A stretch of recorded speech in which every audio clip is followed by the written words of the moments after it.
This is the Craig Groeschel Leadership Podcast. Welcome to the Craig Groeschel Leadership Podcast. I'm really honored that you would join us again this month. We really believe in investing in leaders because when the leader gets better, everyone gets better. I also want to say a big thank you to those of you who take time to share on social media. I know a lot of you are actually going through these podcasts with people at your work or in your business.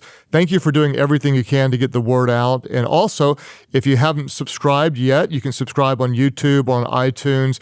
Also, thank you so much for rating or reviewing the podcast. It really helps get the word out, and it means a lot to me that you would do this.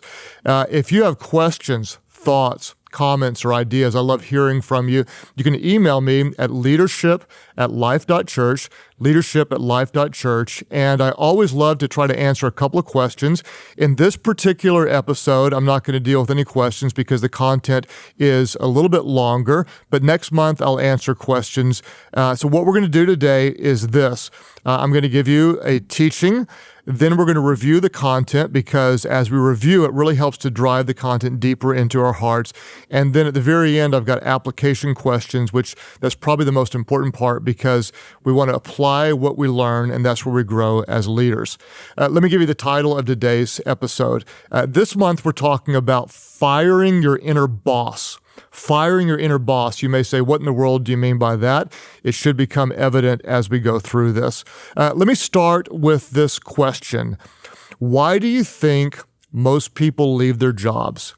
If you have high turnover in your business or in your nonprofit, high turnover is never really a good sign. We want to do everything we can to keep that percentage as low as possible, to engage in people and keep them satisfied in their roles. But why do you think people leave their jobs? According to a Gallup poll that interviewed over 1 million workers, the number one reason that people leave their job is because they don't like their boss.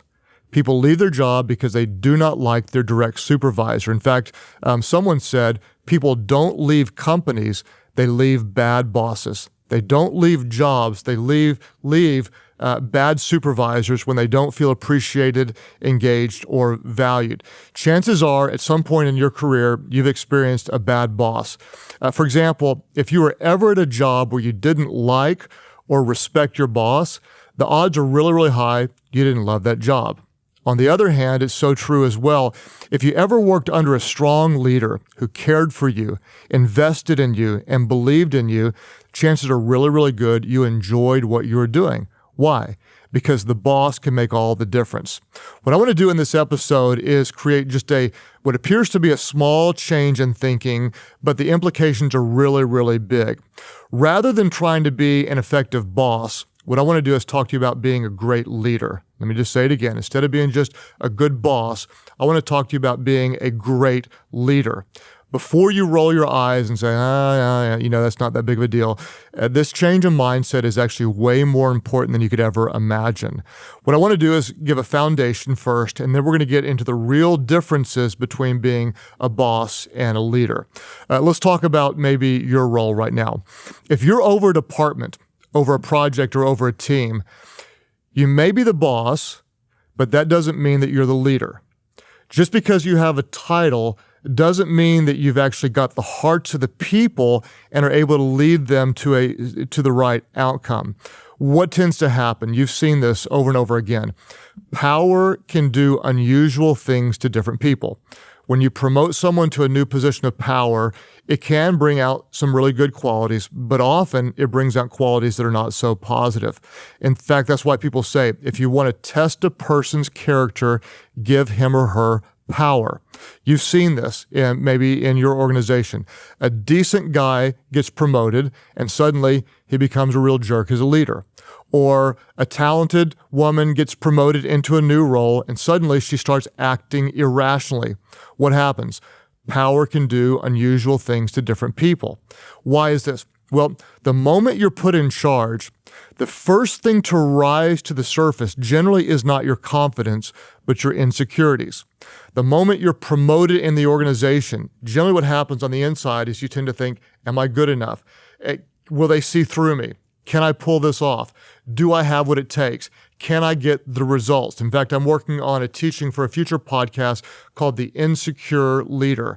How do we deal with insecurities as a leader? As you're promoted, generally what happens is the first thing to rise to the top is not your confidence, but your insecurities. Then that's where things start to break down. Whenever we're in charge and we feel insecure, we almost always overcompensate with unhealthy behavior. Let me say that again. It's really important. Whenever we're in charge of an organization, a department, some new initiative, and we feel insecure, we almost always overcompensate with unhealthy behavior. What do? You've seen this. We control, we micromanage, we become overly critical, we become defensive, we tend to blame others, we stop listening, or we deflect with humor and sarcasm. As I'm saying this, chances are right now you're thinking of somebody in your organization because this is what an insecure leader tends to do. In other words, when we're the boss and we're too insecure, we've got the wrong mindset, what we end up doing is we have the attitude, I'm the boss, this is the way it's going to be, you need to come in line, and that's when things always start to break down. That's why I want to encourage you to fire your inner boss. Get rid of the boss. There's a new one in town, and this is going to be the leader. I like what Simon Sinek says. He says, a boss has a title, a leader has the people. We're never going to strive to be a boss. We're going to strive to be an effective leader. Why? A boss may have power, but power is not the most important quality in leadership. Leadership is never about title or position. It's about trust and about influence. In fact, this is one of my favorite statements is this: position may give you power to control, but trust will give you permission to lead. Let me say it again. Position may give you power to control, but trust will give you permission to lead. That's why none of us ever want to work for a boss who bosses and controls. Who do we want to work for? We want to work for a leader who leads and cares. Let's talk about the differences between being a boss and a leader. I came up with 12 or 13. I narrowed it down to what I consider to be the 5 most important differences between a boss and a leader. The first one is this. What does a boss do? A boss instills fear. A leader inspires confidence. There's a big difference. A boss instills fear. A leader inspires confidence. For example, if you've ever been under a boss that kind of makes you afraid, you're a little tentative, what tends to happen? Whenever you're afraid in the workplace, your energy is directed towards survival and not success. You just want to stay out of the way. You want to make sure you do what's necessary to stay in the role, and all of your energy is focused towards surviving and not succeeding. What tends to happen? Fear generally leads to inaction. When you're afraid, you don't want to take risks, and so instead of moving forward, you hesitate where you are. Then inaction tends to lead to a lack of confidence. Suddenly we're not so secure, which leads to more fear. And we've got a very unhealthy cycle. Fear leads to inaction, which leads to a lack of confidence, which leads to more fear. That's what a boss will do.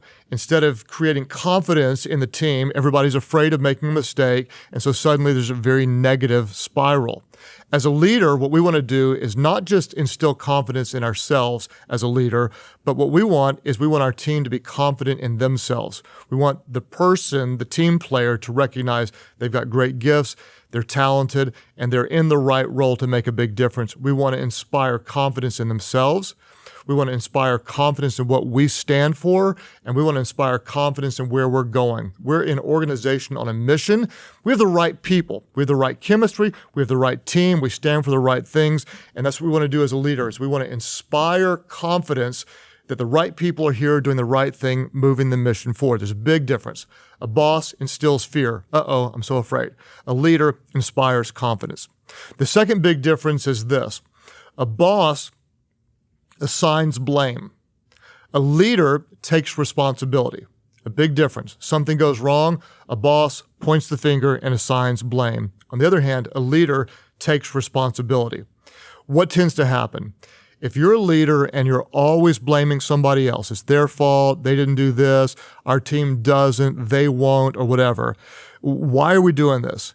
Almost every single time when we're consistently blaming others, it's because we're avoiding some important issue about our own leadership. Let me say this again because there's somebody that needs to hear this.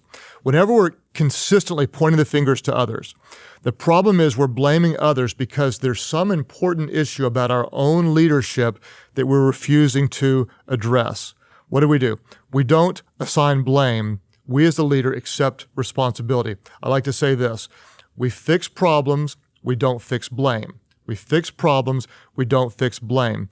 If you haven't listened to episode 4, it was called The Forbidden Phrase. And in our organization, we don't allow people to ever say this. We never say, our people won't. What tends to happen in any organization is whenever there's a lack of something you want, an ineffective boss will assign blame. Our people, they don't get here early. Our people don't work a full day. Our people aren't fully engaged. Our people aren't excellent in all they do. Our people don't have a strong work ethic. The millennials, they're just blah, blah, blah, or whatever. There's always assigning blame. Instead, we never ever say our people won't. We say we have not led our people to. We take responsibility. We haven't led our people to have an excellent work ethic. We haven't led our people to give their very best. We never assign blame. As a leader takes responsibility. Another difference that's really important is this: a boss demands loyalty, but a leader extends trust. A boss demands loyalty, but a leader extends trust. Here's a common quote. Chances are you might have heard this. Loyalty is hard to find. Trust is easy to lose. Loyalty is hard to find. Trust is easy to lose. I disagree wholeheartedly. A great leader extends trust and therefore receives loyalty. Another common quote is this: well, trust is earned. Trust is earned. That is not the way a leader thinks. What a leader thinks is, we've recruited and trained the best people. Therefore, because we have the best people, trust is not earned. Trust is extended. Mistrust is earned. We're starting from a totally different mindset as a leader. Because we're surrounded by the best people, they don't have to earn our trust. They've already earned our trust by getting through the process. These are great people. Trust is extended. Mistrust is earned. And what does this do? Well, when a leader extends trust, what do the people generally feel? They feel a sense of loyalty back because trust has been extended.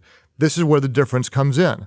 A boss demands loyalty. And let me just say as a side note, if you've ever had a boss that demanded loyalty, chances are really, really good is they didn't give it back. Whenever you demand loyalty, it's almost always one way. But whenever you extend trust, loyalty is the natural response to a great leader who extends trust. A boss demands loyalty, a leader extends trust. Another difference is this: a boss controls people, a leader empowers people. A boss tries to control, a leader empowers. What's the problem with a controlling boss? You've all worked for one before. Controlling bosses limit progress. Controlling bosses limit progress. I've said it before and I will say it again.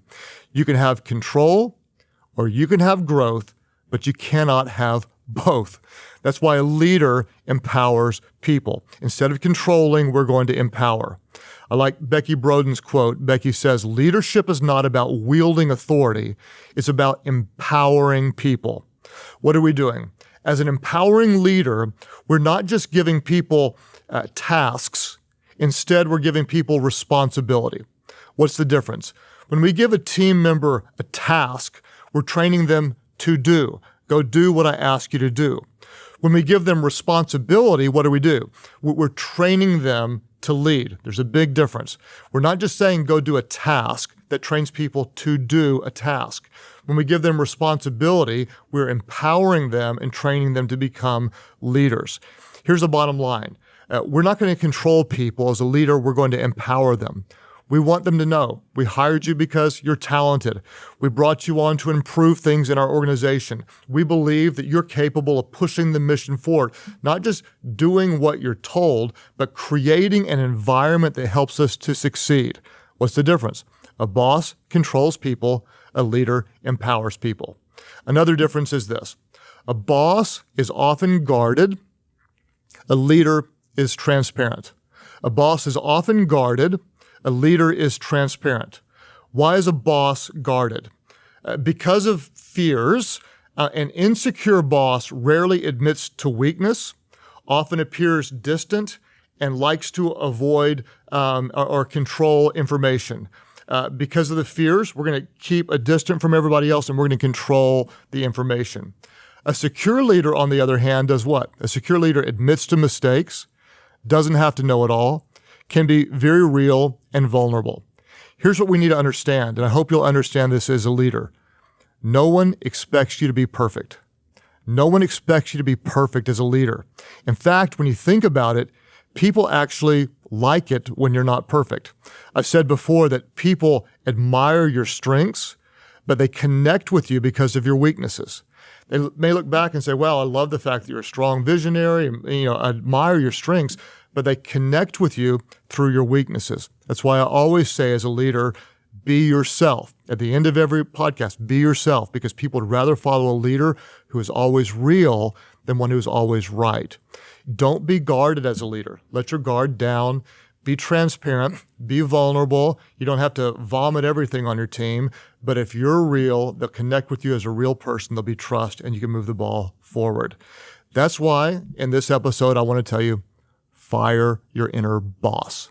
Sit down with the boss inside of you, and obviously I'm going to kind of give you a cheesy metaphor, but say, you know what? Life is short. It's going to throw you a curveball. You no longer get to work here. We're bringing in a leader. This leader's going to inspire. This leader's not going to be in controlling. Boss, take your things and go home. Fire your inner boss. Fire your inner boss. Because anyone can intimidate. A leader inspires. Anyone can control. A leader empowers. Anyone can scare followers, but a leader builds and inspires other leaders. Anyone can create fear. A leader helps create the future. Anyone can make you think that they're important, but a leader will help you see that you are important. A leader tends to make everyone think, I'm important as a leader, but you as a leader will help the people see they're really, really important. Let's review. Why do people leave their jobs? The number one reason they leave their jobs is because they don't like their boss. They don't leave companies, they leave bad bosses. So, Simon Sinek says this, a boss has a title, a leader has a people. We need to understand leadership isn't about title or position, it's about trust and influence. Position may give you power to control, but trust will give you permission to lead. What are some differences between a boss and a leader? A boss instills fear. A leader inspires confidence. A boss assigns blame. We as leaders take responsibility. A boss demands loyalty. A leader extends trust. Whenever we extend trust, people respond with loyalty. A boss controls people. A leader empowers people. We don't just give them tasks, we give them responsibility. If we give them tasks, we're training them to do. If we give them responsibility, we're empowering them to lead. A boss is often guarded. A leader is transparent. People may admire your strengths, but they're going to connect with your weaknesses. That's why you're going to fire your inner boss. Anyone can make you think that they are important. A leader helps you see that you are important. Application questions, and then we're done. Number one, of the 5 differences we talked about, which one are you more of a boss than a leader? The 5 differences we talked about, where are you more boss-like than leader-like? And let me just give you a little hint. If you're not sure, ask the people around you, because I can promise you they know. And this is really important to be really honest and say, okay, I am more controlling or I am more guarded. And be really honest, and let's name at least one area that we're going to work on. And that leads us to application question number 2 is this. What is your action plan to improve? What is your specific action plan to improve?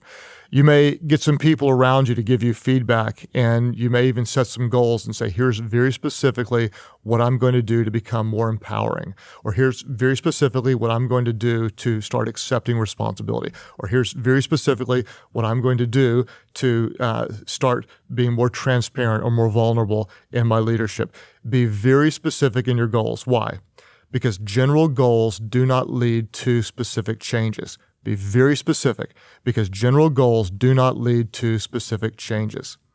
I look forward to having you again with us next month. Thank you again for rating, reviewing. Please subscribe to this podcast when you can. Thank you for sharing on social media. I hope you'll help get the word out. When the leader gets better, everyone gets better. What do you need to remember? Remember. As a leader, be yourself. Why? Because people would rather follow a leader who's always real than one who's always right.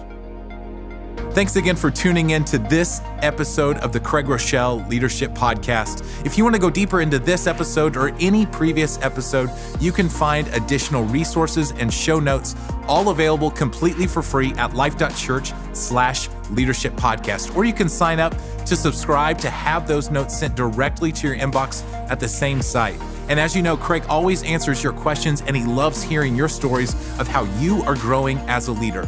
If you have any questions or a story to share, we would love to hear about it. All you have to do is send us an email to leadership@life.church. And for all of you who are helping us spread the word, I know Craig really appreciates it, and we appreciate it as well. To continue the momentum of the spread of the Leadership Podcast, we would love for you to rate, review, and subscribe to it on iTunes to help others grow in their leadership as well, because we all know as the leader gets better, everyone gets better. Thanks again, and we'll see you next time right here at the Craig Groeschel Leadership Podcast.